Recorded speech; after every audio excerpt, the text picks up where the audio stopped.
नमस्कार दोस्तों, मेरा नाम है CM Manoj Gupta. All about income tax series में आज हम बात करेंगे taxability of allowances under the head salary.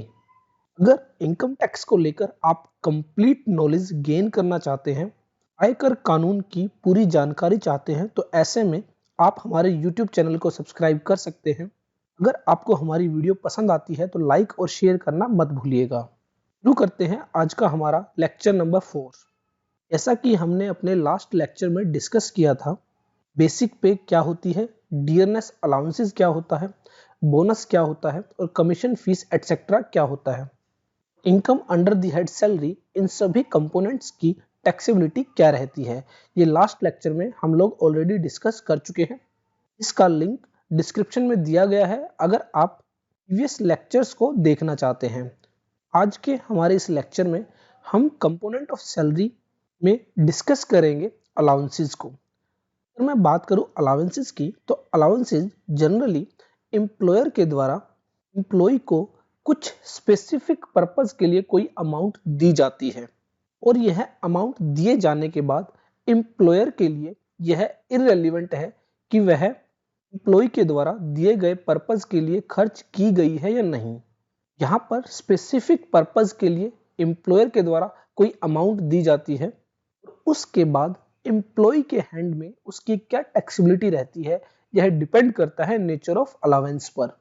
Allowance means a fixed sum paid to an employ for a specific purpose without conforming the end utilisation, and allowance can be divided into 4 categories. यहाँ पर employer के लिए यह irrelevant है कि employ ने specific purpose के लिए वह अलाउंस खर्च किया या नहीं। यहाँ पर अलाउंसेस को बेसिकली 4 कैटेगरीज में डिवाइड किया गया है। Number 1 house rent allowance, number 2 special allowances, number 3 foreign allowances, number 4 any other allowances. यहाँ पर बेसिकली 4 ब्रॉड कैटेगरी रहेंगी अलाउंसेस की। पहला अलाउंस है हाउस रेंट अलाउंस। तो जैसा कि हम अपनी ऑलरेडी वीडियोस में भी काफी बार हाउस रेंट अलाउंस को डिस्कस कर चुके हैं, उसके बावजूद भी हम अपने इस लेक्चर में भी हाउस रेंट अलाउंस को डिस्कस करेंगे। Number 2 special allowances. ये अलाउंसेस स्पेशल पर्पस के लिए दिए जाते हैं। इनकम टैक्स लॉ के तहत स्पेशल अलाउंसेस के केस में कुछ छूट दी जाती है। Number 3 foreign allowances. वो अलाउंसेस बेसिकली जो एम्प्लॉय को आउटसाइड इंडिया प्रोवाइड किए जाते हैं। और नंबर 4 एनी अदर अलाउंसेस। तो इनके अलावा जो अलाउंसेस बच जाते हैं वह एनी अदर अलाउंसेस कैटेगरी में आते हैं। आज की हमारी इस वीडियो में हम डिस्कस करेंगे हाउस रेंट अलाउंस को। बाकी सभी अलाउंसेस हम अपनी आने वाली वीडियोस में डिस्कस करेंगे। मैं बात करूं हाउस रेंट अलाउंस की, तो हाउस रेंट अलाउंस बेसिकली एक एम्प्लॉयर के द्वारा एम्प्लॉय को एक घर किराए पर लेने के लिए दिया जाता है। Payment by a employer to employee for a specific purpose is called allowance. If an employer paid some amount to employee for taking a house on rent is called as house rent allowance. यहाँ पर employer के द्वारा जब house को rent पर लेने के लिए आपको कोई अलाउंस दिया जाता है तो उसको हाउस रेंट अलाउंस कहा जाता है। अब बात करते हैं हाउस रेंट अलाउंस की टैक्सेबिलिटी की। यहाँ पर इनकम टैक्स लॉ में हाउस रेंट अलाउंस को लेकर एक छूट दी गई है। इसके लिए आपको 3 कैलकुलेशंस करनी होंगी और इन तीनों कैलकुलेशंस में जो भी सबसे कम अमाउंट रहेगी वह आपको छूट के तौर पर मिलेगी। Number 1 rent paid minus 10% of retirement benefit salary. तो जो भी आप रेंट पे करते हैं, जो भी एम्प्लॉय के द्वारा रेंट पे किया जाता है, minus 10% of the retirement benefit salary. Retirement benefit salary का 10% माइनस करना होगा। Number 2 house rent allowance received.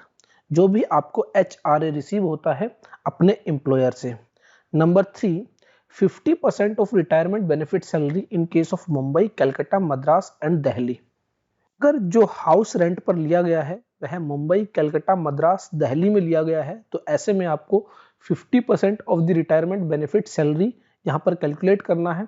और अगर किसी दूसरी जगह पर आपने हाउस रेंट पर लिया है तो ऐसे में 40% of the retirement benefit salary आपको यहाँ पर कैलकुलेट करना है।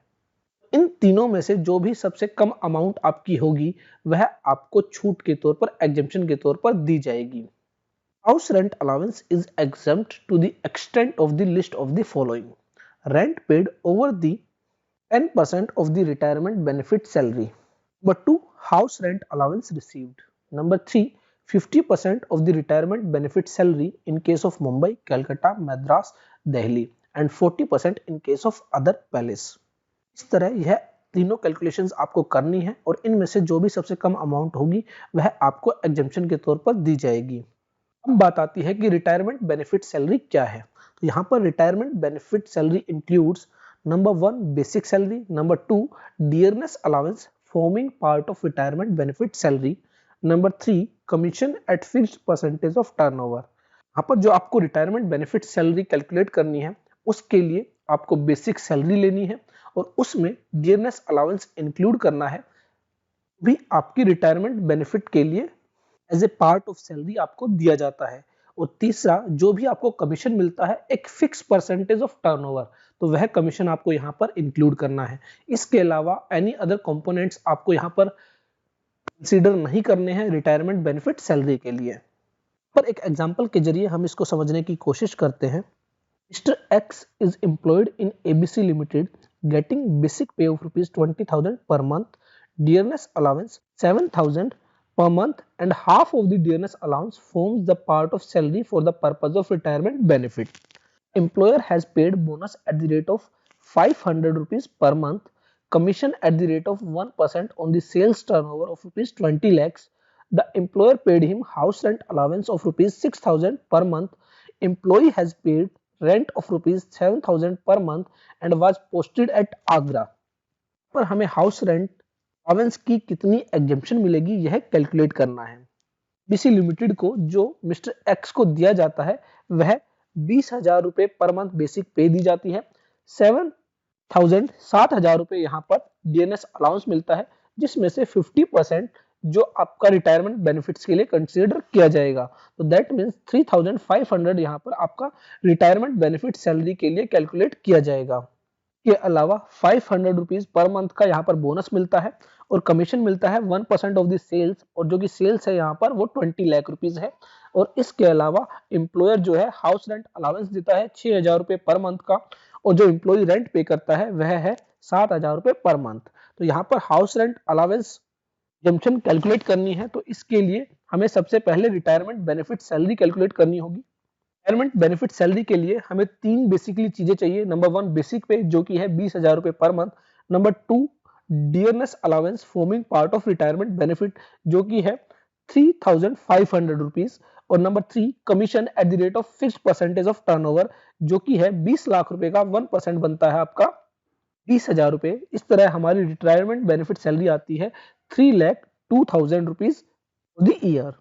हमें फिर तीन कैलकुलेशंस करनी है। Number 1 rent paid minus 10% of the salary, तो यहाँ पर रेंट पेड है 1,000 into 12 month 84,000 rupees minus 10% of the retirement benefit salary जो कि है 30,200 रुपीज, तो यहाँ पर आता है 53,800 रुपीज।